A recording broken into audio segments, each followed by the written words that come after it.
Mga kababayan, ma'am, sir, this is Jam, the Filipino channel ang inyong pong lingkod. So today is June 21, 2026 at tayo ngayon ay papunta dyan yan sa may South Supermarket, sa may MacArthur Highway po yan, Caruatan, Valenzuela. At dadalhin po natin sa may Milestone Executive Homes, dito yan sa may Caruatan, Valenzuela. Okay, magbabalik po tayo mamayang unti po pag nakuha na po natin sila. Disclaimer lamang po, ang content po natin ay kalsada at hindi ang passenger. Kaya naman sakali man po na may marinig kayong mga pangalan ng lugar, pangalan ng tao, pangalan ng organizations, government o private man yan, ay wala pong kinalaman ng channel na ito at wala pong pinapatungkulan. Lahat po ng pinag-uusapan dito ay pawang dito lamang po yan sa loob at wala pong pinapatungkulan sa labas.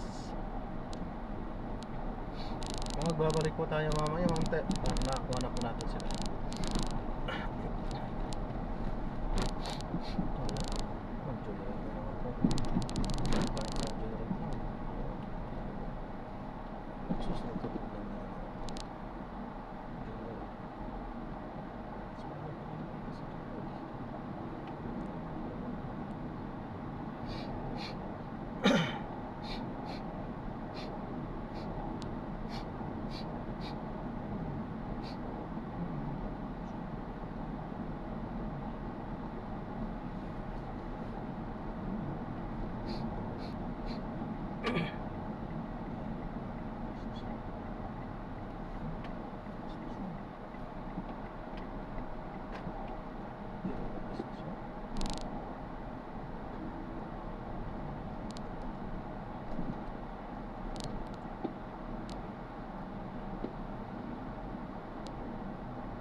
Anyo, siyempre, hindi mawawala ang ating supercard games. Dance Business, Singing Loading at ang inyong mga paboritong GMA Sparkle Artists. Sa reservation, lalong-lalo na kung Jesus Christ.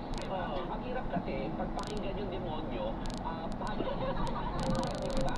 Oo, na yung demonyo kasi, ang hirap mo pakinggan sa konsensya mo. Kasi kahit na mag-coach yun na mag-coach, dapat ang gawin mo, sarahan mo yung utak mo. Pero let's go back to the point, no? Ang tanong nga dito kay Alan Peter Cayetano, MNA pa sa Kabangbatas, nakapagpahiling ka ba na hindi peke? Nakapagpasa may mga magaganda ka bang ginawa noong mga panahon na yun? Wala. Facebook, hindi umattend. In fact, mas marami ka pa kaya yatang session na hindi inattend na Senate President ka kaysa inattendan mo eh. In fact, tandaan mo, Alan Peter ha, kahit na hindi ka ang Senate President, ikaw ang pinakamalaking absenteeism ang meron ka sa Senado pag regular sessions. Pumapasok ka lang pag politikahan na. Diba? Napakalinaw niya. So, 25 million pesos a day, 700 million pesos ang sinubsidize ng taxpayers money para magbaril-barilan kayo dyan, magdandarapa ka, mag-Facebook live ka, hindi ka umattend ng tatlong sesyon, mag-pretend ka na Senate President, no? Until such time na embarrassing, kinailangan mo nang umalis. Hindi naman siya umalis, di ba? Pinalaya siya, sinibak pa sa pwesto, ha? Huwag yung agad ibigay ng pagkataon at bigyan ng moral high ground si Senator Cayetano na binagkate niya ang Office of the Senate President. Sinibak pa ng dati mo mga kakampi. Oo nga. Sinibak ka muna, ha? Di ba? Ibig sabihin, nung nagkaroon sila ng quorum, tinanggal ka muna sa posisyon mo at dapat lamang, di ba? Dapat lamang hustisa yun sa mga Pokemon cards collector. Na dapat sibakin ka talaga sa posisyon mo kasi sa pagiging senador, di ba? Hindi yung hoard ka ng Pokemon cards dyan. Kung sana ko nag-hoard na lang siya ng Pokemon cards, di sana hindi apektado yung pagbabalakas ng batas. Wala naman ako kilalang Pokemon hoarder na naka-apekto na hindi nakapag-promote ng general eh. Kasi Alan Peter Cayetano lang gumawa ng ganyang damage sa ating republika. So, salamat naman at naka-move on na tayo. Pero gusto lang sabihin, yung 700 million, ilang classroom na sanang napatayo doon sa pinag-uusapan natin para sa mga kabataan. Alam, magkano ba isang classroom? Around 300, 500? Well, depende kung sino. Good morning. Good afternoon po. Good morning. Isang milyon. Ma'am Regardless, kung Aisayo. ano yan, 700 na Oo, so may pag-aaral na parang 800,000 pesos ang pinakamurang nabuo ng isang NGO na Angat Buhay kasama ang kanilang part. 800,000 ba? Sa alam ko na sa 800,000. Ang reading ko yung isang 300,000 na sinabi ni Papa Kiri. Pero sabi mo, isang milyon, 700 na classrooms. Lalong-lalong kailangan na lalo na lumindol sa Mindanao. Tama. Oo. Tapos sinubsidize lang para sa pagtatatalak nitong ni Alan Peter Cayetano sa Facebook. Di ba ginamit para hindi sila magpapapasok. At syempre ibalik natin doon sa pinakamalaking pabigat sa kaban ng taong bayan na si Pato de la Rosa na 7 na buwan lang hindi nagtatapatok. Pumasok na nga nag-reset kaya yung counter niya. Pumasok siya eh. Oo, pumasok. Di ba hindi nagpapapasok pero pinapasweldo, pumasok lang para magtatatakbo at magbabaril-barilan. Ano ba yung mga sakit talaga ng mga ulo itong mga ito na sayang ang pera ng taong bayan sa inyo? Gusto ko lang bigyan ng perspective din yung mga listeners natin sa radyo at yung 1.2k viewers natin sa YouTube. Hindi pa kasama yung Facebook dyan. So marami-rami ba tayong viewers? At radyo. So gusto ko lang bigyan ng perspective kasi baka marinig ng mga tao, uy, 25 million per day? Ano ba ibig sabihin ng sweldo lang ba yun ng mga senador o ano ba yan? Allocables ba yan? Nakikita po natin dito na sinasayang din po nila yung oras at effort ng mga trabahador, yung mga empleyado sa Senado. Kasi 25 million yan, ito posted off sweldo po daily ng mga senador. Broken down, yung monthly sweldo na broken down into daily allocations. Sweldo yan ng mga empleyado, sweldo yan ng mga in-outsource na lang from third-party employers. At yan po yung ginagastos nila sa mga liaison activities nila, yung pag-communicate nila sa House of Representatives at yung iba po nilang mga local community groundwork. So nakita natin dito yung 25 million na yon, instead of may nakikita tayong product, may byproduct po yung pera na yun, wala po tayo nakita anything na productive na ginagastos na pagagastosan po doon. And at the same time, I think lalo itong makakasakit sa mga ordinaryong Pilipino na araw-araw nagtatrabaho kasi yan po yung tax nyo. Yan po yung at the end of the day, feeling mo, 30,000 yung sweldo mo, mapapawasan ng tax, magkano na lang take-home pay mo sa pamilya mo, i-breakdown yun sa everyday expenses nyo, tapos makikita nyo, yung kumuha ng tax mo, yung kumubra ng tax mo, nag-Facebook live lang, hindi nagtatrabaho. Walang batas na naipapasa. And at the same time, walang kahit isa. Senate President si Alan Peter Cayetano, wala ni isa. Uy, congratulations! Prolific! Productive Senate President. Sorry sa Facebook Live kesa nagawang trabaho. Totoo. At dahil ko natuwa sa sinabi ni Attorney, pag nag-zone out siya, pag naririnig niya yung mga press con, tsaka Facebook Live ni Alan Peter Cayetano. Kasi ang tawag po doon, discernment. Alam na ng utak ni Attorney Lino na wala siyang mapapala sa mga sinasabi nun. So, sana marami ring mga kapwa Pilipino natin na ma-activate ang discernment, na nakikita natin kung sino po ba ang tunay na pinaglilingkuran tayo, kung sino po ba yung talagang deserving ng boto natin, at kung sino ba ang mga nagsayang ng tiwala natin at mga taong hindi na dapat natin iboboto sa next re-election po nila. And thank you, Cheska, for reminding us what it means, di ba, to be working in the Senate. Dadagdagan ko yun kasi ano ba dapat ang nangyayari sa isang araw sa Senado? Definitely, hindi ito bagilan. Definitely, hindi ito habulan. Hindi ito series ng Facebook Live ng iba-ibang talking heads. Sa isang araw, may multiple committee hearings na mangyayari. Sa mga committee hearings na to, may mga batas na dinideliberate, may mga investigasyon, may mga ordinaryong mamamayan, katulad ng mga magsasaka na dapat nakipag-meeting kay Senator Kiko tungkol sa kalagayan ng pagsasaka sa panahon ng krisis sa enerhiya at petrolyo. Tapos dito, sa pamamagitan ng pagsasama-sama ng mga senador, ordinaryong mamamayan, hahanap tayo ng solusyon sa iba't ibang challenges na kinaharap ng taong bayan. Committee level pa lang ngayon. Hindi pa natin pinag-uusapan yung floor deliberation. Sa floor deliberations, burning issues ng Pilipinas, whether that's your privilege speech, whether ito yung mga pending na mga batas na dapat dinidebate sa level ng prinsipyo at sa level ng amendment, na ngayon nakikita natin sa kinakram para maipasa ang ilang mga batas dahil lang hindi ito nagawa noong mga panahon na dapat nagtatrabaho yung Senado. So ito yung mga bagay na President noon, Alan Peter Cayetano, na gawin. At imbis na mag-sorry, imbis na i-take yung accountability sa kanyang pagkakamali, justify pa niya na, gano'n naman talaga. Gumagastos naman talaga ng 25 million per day.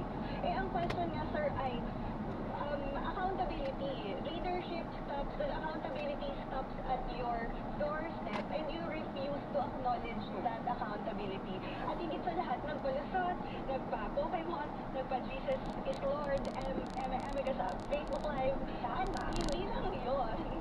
Parang sa akin, ang batayan ba ng successful na pagiging Senate President ay ilang views natin sa Facebook Live? At hindi sa ilang tao. Hindi na mo ako alam. Diba?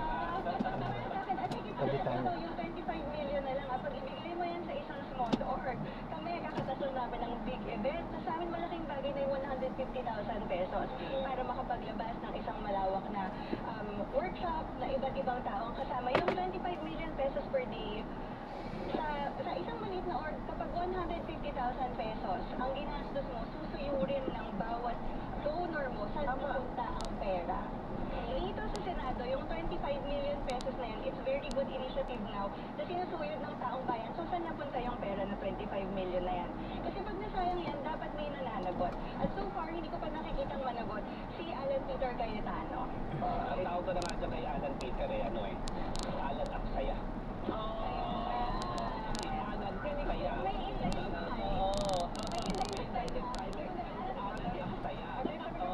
Una yung DDS verse ng mga kabilang lipunan ng Pilipinas, no?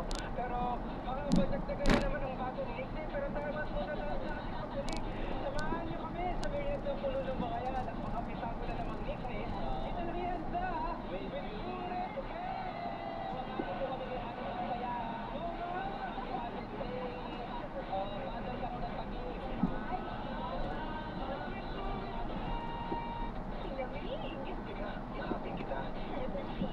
Everest Air Conditioner. Best place mo in the world. Siyempre, right here with you. Everest Air Conditioners. Clean, healthy air. Energy saving. Everbest from Everest. Diba? Saan? Dito rin balik ko, no? Opo. Ano na lang po, parang buwelta po ba na? Healthy. Paano natin pangangalagaan ng Sige po. Salamat po. Pwede rin yata dyan. Dito, no?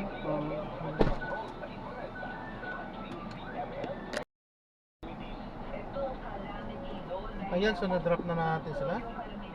Maraming salamat po sa panonood. Hanggang sa muli po, ingat. God bless. Paalam po muna, pansamantala tayo ay gagawa na ng ibang video sa ating susunod na misyon. Paalam po muna, pansamantala. This is Jam, the Filipino channel. Ang inyo pong lingkod. Paalam po.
Ayan, maraming salamat po sa panonood. Hanggang sa muli po, ingat. God bless. Paano po?